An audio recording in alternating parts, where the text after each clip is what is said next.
from the business school, but I'm more of a social scientist by training. And as part of my research, I collaborate with a very nice colleague of mine, Professor Tan Su Jen. So I just want to acknowledge her. We work very closely together. I'll share with you some of the work we've done. Jasper Tiao has helped me to prepare some of the nice graphics you will see. And we also are grateful for the funding provided by the NUS Academic Research Fund and the data that's provided by the Asia Barometer Survey Project. Okay, so these are some of the data sets that I'll be showing later on. Just a preamble on third age. When I first got the invitation from Ellen Chua, I asked her, how do you define third age? Okay, I think if you've been to the website, you have noticed that there are 4 stages of life or 4 ages of life: preparation, achievement, fulfillment, that's the third age, and then completion. It's quite interesting when you think about the third age because there's no really a chronological age that's attached to that, right? But if you look at the way humankind has been kind of evolving over time, we would expect the third age to be a time when people have finished their work, maybe their children are a bit grown up and so on. So we may be talking about people in their 50s, 60s, 70s. But there is a difference between your chronological age and your field age. Okay, I'm sure all of you here probably feel younger than you really are, right? Yes, okay. Research has shown that this is true. It's funny, I just came from a class I taught at the business school, and all my students who are 20-something to come to me and say, I feel so old. I'm like, okay, you're feeling old? Second, third years, and we're no longer like the freshmen. But I said, a lot of older people I interact with feel young. I said, there's something going on here. The young people feel old, and the old people feel young. Okay? But it's good, right? If you're feeling young, that is great. Your field age doesn't have to correlate with your chronological age. But I think also what's interesting for us is as you see people marrying later and having children later, there'll be a shift, right, in the chronological age of the third ages, right? So it might be a bit later in life, right? So if you married a bit later, you have children a bit later, you might still have responsibilities, right? So in that sense, third age, you have not reached that at the moment. I also want to make a comment about the diversity of the third age cohort because there are people who are married and there are people who are single by choice. There could be people who are single again, right? Because they've lost a spouse or maybe through divorce. And we're talking about a very, very diverse group here in terms of marital status. Also in terms of when we talk about baseline, right? What is a baseline here? As Dr. Chow has mentioned before, sort of dealing with pain is a big thing, right? So if you are physically well and mentally well, that is a good place to be for a third ager, right? Because you've got the responsibilities are over and you can focus on things maybe for yourself, okay? But I think we also have to rethink what third age is, and that's the closing I'm going to have. What are the assumptions we've made about third ages and the context? I'm with the business school, so in marketing we always talk about 2 very important concepts, which is motivation and ability. Right? We talk about the motivation, ability of consumers to process information, to make decisions, pay for the purchases and so on. So ability here, in the third age context, assumes that the person is well and healthy enough to engage in self-discovery and contributing to the lives of other people. And motivation, right? I mean, that is something that we have to think about too. There are people who are able, but they are not motivated, okay? So that's a totally different issue altogether. What are the constraints? And I know that the Council for Third Age also has studies on lifelong learning. So some people are willing to invest in learning, but some people are not, for whatever reasons, okay? So that's my little preamble here. Okay. Right, for the rest of my presentation, I'd like to show you some of the data that we have, just give you a quick overview. What are some ways we can think about well-being, some of the key insights, and a quick summary. As I've mentioned, Sujan and I, together with our colleagues, we have worked on well-being research over the years. So we have 4 data sets that we have worked with, and these are the 4 books that we've published with the results, okay, and sharing the results with different people. The method that we use is a door-to-door survey. So someone might have come and knocked on your door and said, can you please help us? It's also a face-to-face survey, and we use a stratified sample, which means that we try to match this as closely as we can to the population census so that it can be representative. Okay, and we look at different demographics, as mentioned here, gender, marital status, and so on. Most of the time, we ask people to tell us how do they feel about certain things, right? So it's all self-reported perceptions. And I just want to make a note here. It's like asking somebody, do you have a fever? You can measure objectively by putting a thermometer into the person's ear, and you can tell whether this person has a fever or not. When we ask people about happiness, it's not so straightforward. Okay, so we can't really say, well, you are 39.9 degrees Celsius, or you're 74% happy. But we try to do that by asking people how do they feel, and we take this at face value, right? If you are not happy and you tell us on a scale of 1 to 10, we can have a gauge for what it is. So a lot of the data I'm showing you will be self-reported perceptions and measures. These are the sample sizes we've worked in, usually over 1,000 people, so that we can get a good representation. We also have done some cross-country comparisons for one of our books with countries in what we call Confucian Asia, right? People with a Confucian philosophy or underpinning of the society. Let me share with you who are the people we have interviewed so far, or surveyed, the number of third agers. In 2001, we had about 236, okay, and they were split between the 55 to 64 and then the 65 plus. In 2006, we had also about the same number, just a bit higher, 252, and again, a good spread. In 2011, we had slightly different age groups, okay? So we put people in their 50s and their 60s, and then those 70 and above. Most of the data I'll be showing you will be from the 2011 survey, and then I will share with you how does it compare with, let's say, 2006, or even 10 years before in 2001. Right, what will I be showing you? Just very quickly, I'll be talking about what we call life satisfaction, or how people feel about different life domains. So this is more of a cognitive assessment, right? When people ask you, how do you feel about your life in general, your life satisfaction? We also ask people about happiness, a bit like what Dr. Siok was talking about, the experience of positive emotions, positive, negative emotions. And I'm going to focus on 3 things here: happiness, enjoyment, and achievement, and then psychological flourishing. I'll share with you what we've found. We will also talk about something that I think all of you will be interested in, money, right? Economic well-being. Do we have enough money for the things we need, the things we want to have? And what we try to do is also to correlate this with different demographic variables. And because this is a Council for Third Age conference, the focus will be on all of you, okay? People in their 50s, 60s, and 70s, so we've cut the data in that way. You've noticed that all the different aspects of well-being I shared with you kind of map onto the 5 essential elements which Dr. Siok shared with you as well, okay?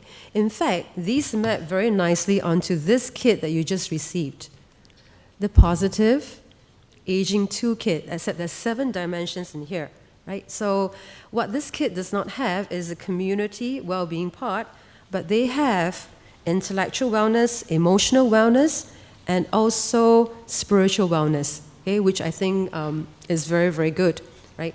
In fact, when I received this kit earlier on, I just want to see what it's like. I thought, this is really very nice. And the best thing is this kit comes with a magnifier bookmark. I thought that was the best thing in the kit, right? A magnifier bookmark, so that you could really see what you are marking here. Right, so well done to the Council Third Age people. Okay, so let's talk about satisfaction. What I plan to do is I will show you the overall data first, and then we'll show you what the third agers feel. So this is what's happening, right? If you look at the red numbers, you can see them. What are Singaporeans most satisfied with in terms of the life domains? It is the relationships that we have, the social relationships with children, with parents, with siblings, and marriages and romantic relationships. What are they most unhappy about, not so satisfied? You can see the blue numbers. The job, if you're working in 2011, that wasn't very good. Housing, okay? And 10 years ago, they were not so happy with material comfort and money. Okay? These were not measured in 2011. Okay, let's talk about the third ages.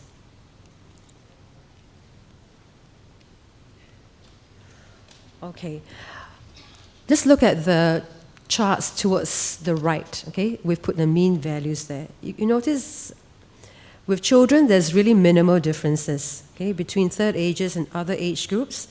But you find that as one got older, the satisfaction with the marriages and romantic relationships rose. Okay? In fact, the ones for the 70 plus was similar to the mean rating for those in their 30s. On the far right, you see friendships. Just now we talked about family and friends. Okay? Again, you see young people very happy, very satisfied with their friends. There's a slight dip in the middle, but towards the end, you find that it also rises for people in their third age. So these are the satisfied domains. Let's look at the dissatisfied domains. Okay. For the household income and standard of living, you notice, okay, the people who are younger, for household incomes, a slight dip. But for 60s and 70s, okay, it's still not bad. Okay, there's a slight rise. So more of these two domains, right? Household income and standard of living. You can see for the jobs, actually the 50s, 60s, and 70s are more satisfied, okay? Or we should say less dissatisfied than the younger age groups, which is pretty amazing to me. So what's happening here? Just to sum it all up. Okay, but basically it's a summary, like I said. The third ages are highly satisfied with marriage and romantic relationships and also with friendships. But we do see a dip for people who are over 70 years old. Okay.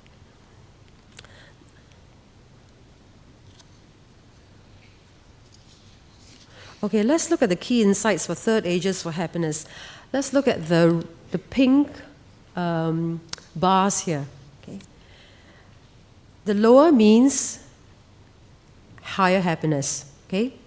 So if you can see, 25 to 34, they're actually the most unhappy. And then 55 to 64 are the happiest, okay? And then you can see these two, right, the lower bars, compared to people who are younger. Now let's watch the blue line. The blue line is for 2006, okay? Above the line, meaning less happy than 2006. Below the line, more happy than 2006. Again, you can see, right? For 55 to 64 years of age, more happiness, right? Below the line. Right? Enjoyment. Again, looking at the bars, same thing. The lower the better. You can still see, right? You guys are enjoying yourself a lot, and are happy too. Okay? Well, compared to 2006, okay, the means are about the same, right? Okay. And let's look at the achievement part again. You can see what's happening here. This is actually a very good place to be for third ages, where the subjective well-being is concerned. So what's happening here? We can find third ages are happier compared to other age groups. Third ages actually enjoyed life more compared to other age groups. And third ages perceive themselves as having achieved a lot compared to other age groups. So we were very encouraged by these results. Okay? And as what Dr. Chok said earlier on, there is greater well-being in third age. Okay. Now for psychological flourishing, what's happening here? The ones that I have highlighted, okay, they mean different things, and I'll go through them. But basically, psychological flourishing talks about things like purpose in life, whether you have rewarding relationships, how do you feel about yourself, okay, as a good person, living a good life, material life, religious, spiritual life. So it's a very, very broad-based measure here. Again, let me show you what's happening in Singapore. We have quite a big chunk in the middle. Okay? People who consider themselves flourishing, okay, 37.7, and high flourishing, 40% of that. So it's not bad at all. But for third agers, what do psychological flourishing measures tell us? Third agers actually, compared to younger respondents, feel that they have purpose and meaning in their lives. The social relationships are rewarding. They are engaged in their daily activities, which is great. And looking back, they say, I'm a good person, I've lived a good life. Okay? And as I mentioned earlier on, it's a good place to be because older people now look back and say, I've achieved what I want in life. My income is stable, I have supportive networks, and I enjoy higher status. People respect me. So you can see the well-being is enhanced. Okay, lower means for third agers compared to younger respondents. Okay, so some of these is maybe in terms of, not the first one, sorry, but in terms of competence and being capable in the activities important to me, and addictions. I don't know, maybe there's something going on here, right? People feel that there could be some issues that they're dealing with, so there are lower means there. Moving on, let's talk about economic well-being. This is, again, the general data. You find that 2/3 of Singaporeans will say that they had enough money to buy the things they need, so that's 69.9%. But another 2/3 will disagree that they have enough money to do what they want to do or a major purchase. So you can see it flips the other way. Right? So meeting one's needs is different from meeting one's desires. Right? You have whatever you need to meet your needs, but if you have to buy something big like a car, that's going to be really hard in Singapore. But what's encouraging to us is when we, again, look at the data for third agers, okay, the blue bars tell us that people say, yes, I have enough to buy what I need. And if you look at the length of the bars, again, looking very good at the bottom, okay, where these are the older age groups. In a way, you can say this is good because most people in the third age have got the housing loans covered, maybe. The children are a bit grown up. They don't have to worry so much about education.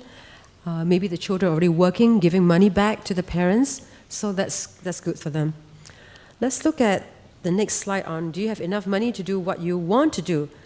So even though the percentages are smaller, you can still see, right, the older age groups are ahead, right, a few paces ahead of people who are younger who feel that they don't have enough money to do what they want to do. And last but not least, this is a bit more varied, okay, right, but it's still not too bad considering that it's similar to what you see for people in their 40s and better than people who are in their 20s. Right?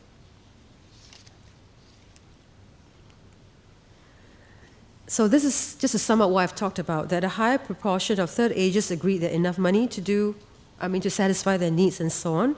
And again, this is a good place to be, right, in terms of economic well-being.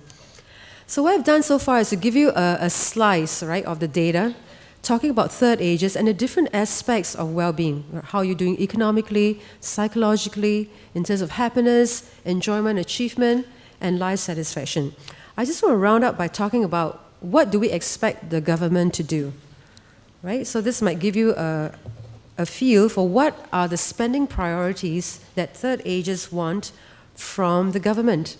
Okay, as part of my work, we also look at, do governments have a responsibility for manufacturing happiness, okay, or making citizens happy? Some people feel that that is much needed, is a moral obligation of governments when they have the budgets and they ask people to support them, that they should also take charge of ensuring happiness. In fact, in the Singapore Pledge, happiness is in the pledge. Okay, we're going to achieve happiness and progress and everything else with it. So let's look at what do people expect the government to do. Okay. So we asked, again, this is a general population. You can see the numbers 1, 2, 3, 4, 5. Right here, address the needs of an aging population. That's number 1. 2, healthcare. 3, public transport. 4, education. And 5, effective policing and law enforcement. Okay, so these were the top 5 priorities across all Singaporeans. Okay. So you can see what's happening here. We also have another question earlier on about living in Singapore. Since people are not so happy about the affordability of cars, properties, and so on, of course they expected the government to pay more attention to these issues. But with the happy or satisfied with the level of security and so on, they did not expect the government to give that much resources. So it kind of goes hand in hand. Okay? If you look at the third ages, you can find that for healthcare and for education and aging needs, okay, let's look at the aging needs first. Interestingly, there's a spike right here. This is the one, right, where most people are worried. They are the people who are actually younger, who may have aging parents, who want some help. Okay? But as you go up here, you can see, right, there are people who are concerned, but even more about education, right, and so on. Okay. So to sum up, right, fewer expectations, right, for those who are age 65, a bit older, compared to those in their 40s, and more expectations to address the needs of the aging population, but not so much for healthcare and for education needs. Okay? So to sum up what I've shared with you so far, I know there's a lot of data here. Okay, so the positive sides, we have the life satisfaction, the relationships, happiness, enjoyment, achievement, and economic well-being. On the negative side, we have concerns about household incomes and standard of living, and the psychological flourishing, as I showed you, there were mixed results. Okay, some things people were flourishing in, and some not. Okay. So rethinking third age. When I prepared this presentation, I was thinking, actually, it's not too bad. The results are very encouraging, right? People are thinking ahead. People are thinking about what they want to do, and generally, it seems that people are happy with many, many aspects of their life and have a strong sense of community. They have a good sense of well-being. Okay.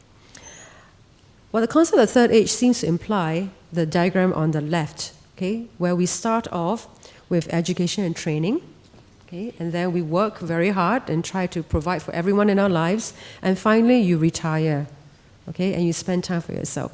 This is what we've been used to. What if we flip this the other way around, to the right, okay? So it doesn't matter what age you are, we can still learn, we can still, be trained in something, and we can work as long as we're physically, mentally able to work throughout life, if we want to, and of course to spend time with family, with leisure, and community. And so it's a different way of looking at things. Right? Instead of saying, this is the way I would live my life, stage by stage. In Singapore, we tend to do that a lot. This is a prescribed path. You must go to junior college, and then you go to university, and then you find a boyfriend or girlfriend, you get married, right? And you get a HDB flat, and then you have a couple of kids, more the merrier. And our lives have been prescribed that way, okay? But it doesn't have to be that way. And I see some of my students, they're actually thinking about new ways of looking at things. Right? So after they finish, they might want to do a master's, they might want to take a gap year, they might want to take a little break. They don't want to keep going on and on. It's the same for older people, right? There is still time for you to get a PhD if you want to. I have family relatives who got a PhD when they were 50, 60 years old. Right? And the people who decide, I want to do this with my life and do something different from what you've done in the past. So maybe just some food for thought here. Can we do something like this on the right so that it doesn't matter what age you are, you don't have to wait for the third age to be fulfilled or to rediscover yourself. It starts wherever you are, when you're younger, when you're older, and I hope that all of you will continue on this journey, right, of fulfillment and self-discovery, whatever that takes you. Thank you.